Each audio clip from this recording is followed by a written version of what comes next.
They don't stop loving you because it becomes less important. They stop showing it because staying becomes too heavy to carry. And the most painful part is this: by the time you realize they are gone, they already left emotionally long before the silence ever began. Have you ever wondered why someone can feel so present, so deeply connected, and then slowly become distant without any clear reason or fight? It creates confusion that doesn't come from lack of love, but from how differently people process emotional intensity. Today, we are going to explore that hidden shift, how deep emotional connection can quietly turn into silence, not because feelings disappear, but because something inside reaches its limit. There is a type of person you can love and lose without a single argument, no shouting, no final message, no dramatic goodbye, only silence. And by the time you become aware of it, they are already gone. Not physically in the beginning, not in an obvious way, but emotionally, they left long before you noticed. Sometimes it takes weeks to realize it. And here is the part most people fail to understand. You did not truly lose them the moment they walked away. You lost them the moment they stopped feeling emotionally safe with you. That shift does not look loud or visible. It happens quietly inside them, where connection slowly turns into distance long before any action is taken. To understand this kind of person, you have to go back to a place most people avoid completely: childhood. Not the cleaned up version people talk about in stories, but the real emotional environment that shaped how their nervous system developed. Because what we call a trauma adapted empath is not just a personality trait, it is a survival structure formed very early in life. And survival structures are not chosen, they are built through repeated emotional experiences. This person did not start life distant, quiet, or overly controlled. They started as something very open, very expressive, and deeply trusting in a natural way that children usually are before life teaches them caution. In their earliest form, they were emotionally open in a way that is hard to explain unless you understand how deeply children feel before they learn to hide it. They trusted without analyzing outcomes. They expressed emotions without filtering or calculation. They loved without hesitation or fear of consequences. Most importantly, they felt everything around them at a very deep level, not just emotionally in a vague sense, but in a biological and neurological way. Some research around mirror neuron activity suggests that certain individuals naturally simulate the emotional states of others internally. In simple terms, when someone near them feels stress, sadness, or anger, they don't just observe it, they internally experience a version of it. Before they even develop proper language for emotions, they are already processing emotional information constantly. They can walk into a room and immediately sense tension without anyone speaking. They notice forced smiles that do not match internal states. They feel emotional shifts before they are ever expressed verbally. For a child, this means living in a constant state of emotional awareness that never turns off. It is not something they choose. It is simply how their perception works from the beginning of life, shaping how they interpret safety, connection, and presence in every environment they enter. Now, consider what that means in a real childhood environment. A child who is emotionally open, highly sensitive, and constantly absorbing emotional information from others is not simply sensitive. They are operating with an intensified emotional radar system. This is not a weakness by default. In a healthy environment, it can become emotional intelligence, empathy, and deep understanding of people. But the environment determines everything. If that child is surrounded by emotional clarity, warmth, and consistent understanding, their sensitivity develops into emotional strength. But if the environment is unstable, dismissive, or emotionally unsafe, that same sensitivity becomes overwhelming and confusing. This is where the transformation begins, not always through extreme trauma, but often through repeated emotional inconsistency. A caregiver who is warm one moment and distant the next. love that feels present only under certain conditions, attention that must be earned rather than freely given, or even worse, emotional experiences that are ignored or dismissed entirely. The child tries to express something real, and instead of validation, they hear phrases like, "You are too sensitive," "Stop overreacting," or "Be strong." These moments seem small individually, but to a developing nervous system, they create a powerful pattern about what is safe and what is not. The child does not consciously decide to shut down emotions. That is not how it works. Instead, their system adapts automatically. They do not stop feeling because biologically they cannot. The emotional depth remains the same, but expression begins to change. Internally, everything still exists at full intensity. Externally, they start to filter, adjust, and control how much of it is shown. They begin to pause before speaking, think before trusting, and observe before engaging. This is not emotional coldness. It is emotional adaptation designed to avoid repeated pain. Over time, this adaptation becomes automatic and silent. People around them start noticing what they think is distance or withdrawal, but it is actually something more complex. It is not rejection of connection. It is calibration of safety. They are constantly measuring what is safe to reveal to whom and under what conditions. Every interaction becomes a subtle internal calculation of emotional risk versus emotional reward. And because this process is invisible, most people misinterpret it completely. This is where misunderstandings begin. People assume their quietness means disinterest. They assume their independence means they do not need anyone. They assume their emotional control means they are stable or unaffected. But what is actually happening is containment, a learned internal structure that holds emotional experience inside because expressing it freely once led to discomfort or emotional harm. They are not unaffected people. They are deeply affected people who learned early that open emotional expression has consequences. This is why they can appear calm in situations where others would feel overwhelmed. It is not because they feel less. It is because they learn to process intensity internally rather than externally. A belief forms over time, not as a conscious thought, but as a repeated internal pattern. I can feel deeply, but I must do it privately. That becomes their emotional operating system. It does not stop them from caring, from loving, or from connecting, but it changes how they engage with closeness. There is always an invisible boundary that says, this far is safe, beyond this requires trust that must be proven.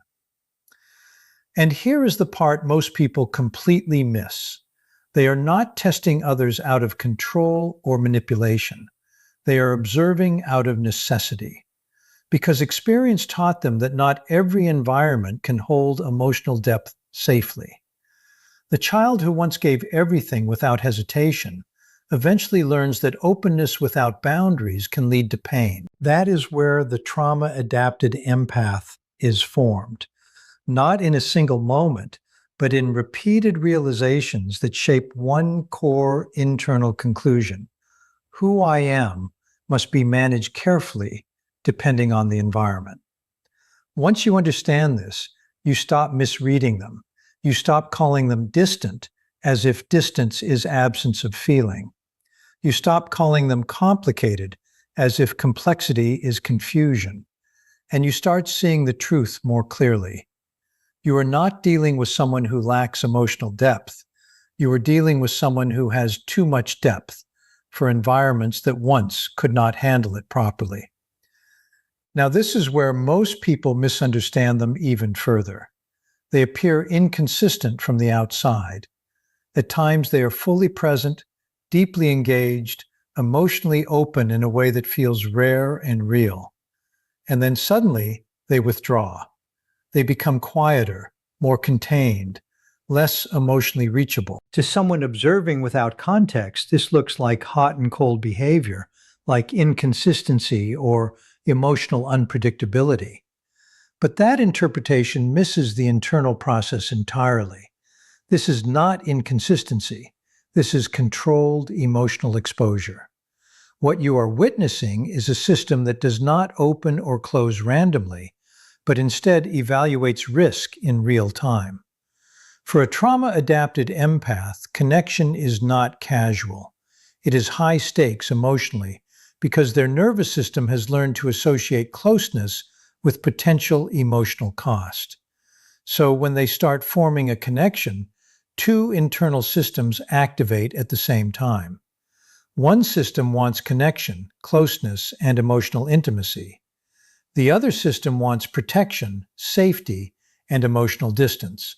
And both operate simultaneously without pause. They can sit with you at your lowest moments and still offer insight, calm presence, and emotional precision, while at the same time holding a quiet question in the back of their mind. Is this safe for me? That question is not always spoken or even fully conscious, but it is always active. It shapes how they engage, how much they reveal, and how deeply they allow themselves to enter the moment. This is why their connection never unfolds all at once. It does not explode into openness immediately. It develops in layers, slowly, carefully, and always under observation. They do not rush emotional access. Instead, they watch how the other person handles each small piece of vulnerability before offering the next one. They will often share something small first, something controlled and manageable, then pause and observe the reaction. After that, they adjust internally based on what they see. They may reveal a detail about themselves, but never the full depth of their experience. Just enough to create a window, not a full opening. And once that window is open, they study what you do with it. Do you treat it with care? Do you ignore it? Do you use it later during disagreement or emotional tension? Every response you give becomes part of their internal mapping system. This is not about suspicion alone, but about learning how you operate when trust is partially given, not fully granted. It is important to be precise here because this process is often misunderstood. This is not manipulation in the traditional sense, and it is not about control or games. It is pattern recognition shaped by lived experience. When someone has repeatedly learned that emotional openness can lead to pain, disappointment, or inconsistency, their nervous system stops relying on words alone. Instead, it begins to prioritize behavior over time. What you consistently do matters far more than what you occasionally say. For them, consistency becomes the only reliable language of safety, because intensity can be performed, but consistency is difficult to fake over long periods. Anyone can appear emotionally strong or present for a short period of time. Many people can show up intensely in the beginning of a connection when everything feels new and exciting. But very few people can remain emotionally steady over time without shifting, withdrawing, or changing their behavior in unpredictable ways. And this is exactly what they are paying attention to. Not your most emotional moment, not your most convincing words, but your repeated pattern across time. Patterns reveal truth in a way isolated moments never can. This is also why you may sometimes feel as if you are being tested. In a sense, you are, but not in a manipulative or calculated way. It is more accurate to say you are being observed for emotional reliability. Can you stay calm when they are quiet? Can you respect their pace without pushing for more? Can you remain grounded without demanding constant reassurance? These questions are not spoken, but they are constantly evaluated through interaction. If the answer feels like no, even subtly, then from their perspective, emotional safety has not been established yet. Safety is not an optional stage for them. It is the entry requirement. It comes before attraction, before chemistry, before emotional attachment can deepen in a meaningful way. Without safety, everything else remains on the surface. And this is where most people begin to misread the situation. They notice distance and assume disinterest. They feel the shift and assume the connection is fading. They see silence and interpret it as emotional withdrawal from the relationship itself, rather than emotional regulation within the person. At that point, many people react in ways that actually intensify the distance. They push for clarity, demand answers, or seek reassurance repeatedly. They try to force emotional openness, believing that communication pressure will bring closeness. But what they do not realize is that this pressure often confirms the exact fear the other person is trying to manage. The fear that closeness leads to loss of control, emotional overwhelm, or repeated hurt. So instead of increasing connection, pressure often reduces it further. When that happens, the empathic individual does not withdraw to punish or to create distance intentionally. They withdraw to stabilize themselves internally. Their system is trying to reduce emotional overload, not to reject the other person personally. But from the outside, it can easily look like disinterest or emotional fading. In reality, it is self-protection in motion, not emotional absence. And here is the part that requires deeper understanding. They are not afraid of you as a person. They are afraid of what happens internally when they get too close too quickly. Their history has taught them that closeness does not always lead to safety. Sometimes it leads to emotional confusion, inconsistency, or feeling drained without understanding why. So even when something feels good, even when there is genuine connection, they still move carefully. They pace it. They regulate it. They observe it continuously before allowing it to deepen. If you can understand this internal system, your entire approach to connection changes. You stop reacting to surface behavior alone.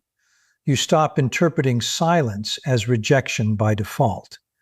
You stop forcing emotional speed that the other person is not ready for.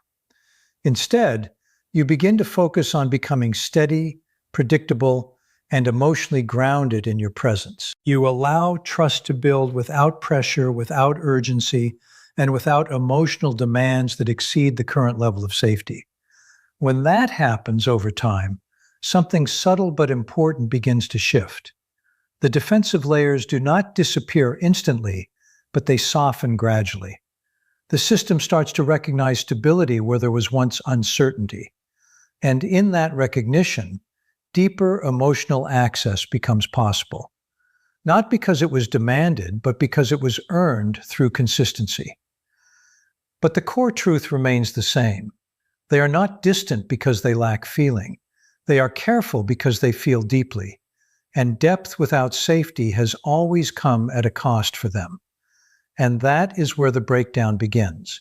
Because what looks like independence is often self-reliance built out of necessity, not preference.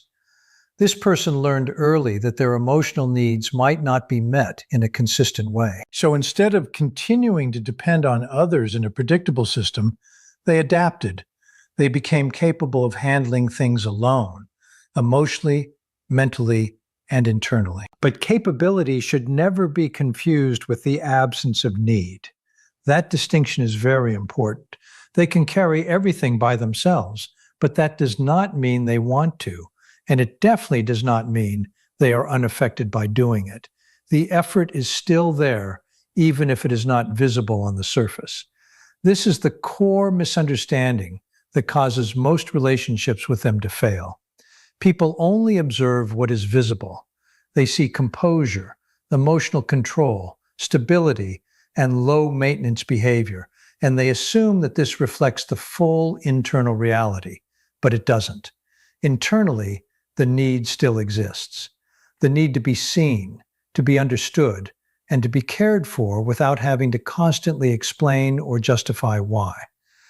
That emotional requirement does not disappear just because it is not expressed out loud. It remains present, quietly active, underneath the surface behavior that others interpret as independence or detachment. But here is the critical limitation in how they operate. They will not ask for what they need in a direct or explicit way, not clearly, not openly, and not in the way most people expect in relationships. Because for them, asking is not a neutral action. It is tied to previous experiences where expressing needs did not lead to support, but instead led to disappointment, misunderstanding, or emotional neglect. So instead of asking directly, they shift into observation. They begin to watch what you do when nothing is being requested from you. They notice how you respond when their energy changes slightly. Do you pick up on it without being told? Do you check in when they become quiet? Do you offer support without waiting for a problem to be announced? These small behaviors become the real measurement of connection for them. Not your statements, not your promises, but your awareness in real situations. What you detect without being told carries more weight than anything you say verbally. This is where the difference between the majority and the minority becomes very clear. Most people operate in a reactive way. They wait until something is communicated. They respond only when something is clearly expressed. They give support when it is directly asked for. In most relationships, this system works fine. But in this type of emotional structure, it often fails.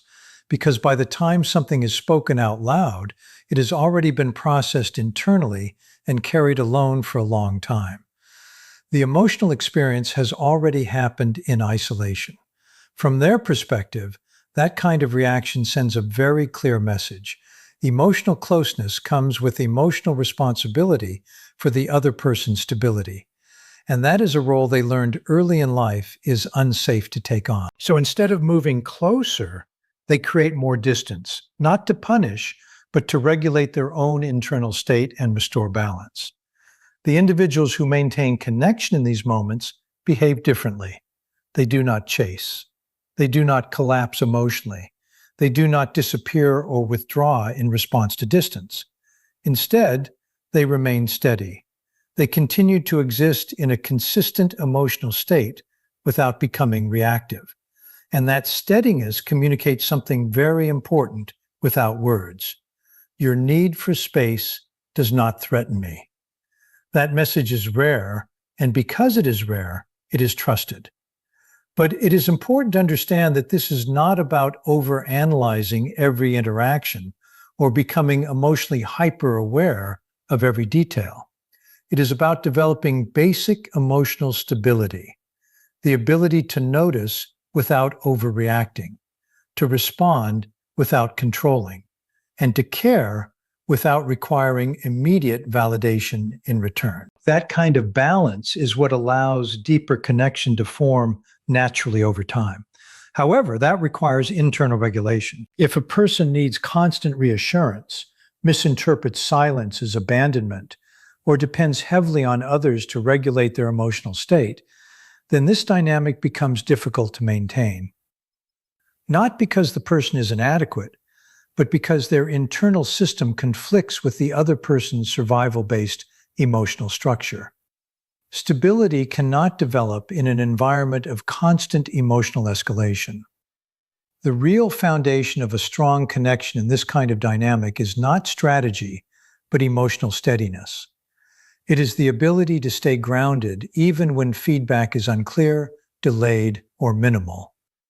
When that steadiness is combined with consistency and calm presence, change begins slowly over time. The protective emotional layers do not disappear suddenly, but they start to soften and loosen in a gradual way.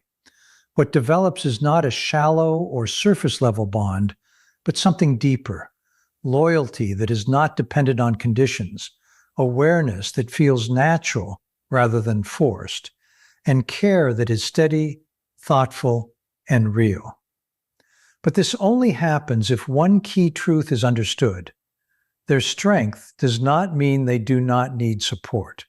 They do need it, but they rarely ask for it directly. This emotional pattern is subtle, which is why many people miss it. A trauma-adapted empath is shaped through repeated environments where emotional awareness becomes a survival skill. Over time, they become extremely sensitive to tone, behavior changes, and emotional inconsistencies because reading people was once necessary for safety. Their brain does not just notice emotions in others, it deeply processes and simulates them internally, which creates high emotional awareness, but also high emotional caution. As a result, they appear calm and independent on the outside, while internally they remain deeply analytical and emotionally active. In relationships, they open in layers, constantly assessing safety, and respond more to consistent patterns than to words. Trust in this system is built through consistency and slowly breaks through inconsistency. If inconsistency continues, withdrawal happens automatically as a protective response, not a conscious decision. By the time it is visible, the emotional shift has already happened internally, which is why words or apologies alone often do not repair it. What actually rebuilds trust is steady, repeated consistency that slowly rewires their sense of emotional safety. But this process cannot be rushed because pressure is often linked to earlier emotional harm. So the only approach that works is calm presence, patience, and stability without expectation. When this is understood, silence is no longer taken personally, and behavior is seen as part of a deeper system, not a surface reaction. In conclusion, the real understanding of this kind of person is not about labeling them or trying to decode them as something complicated or distant.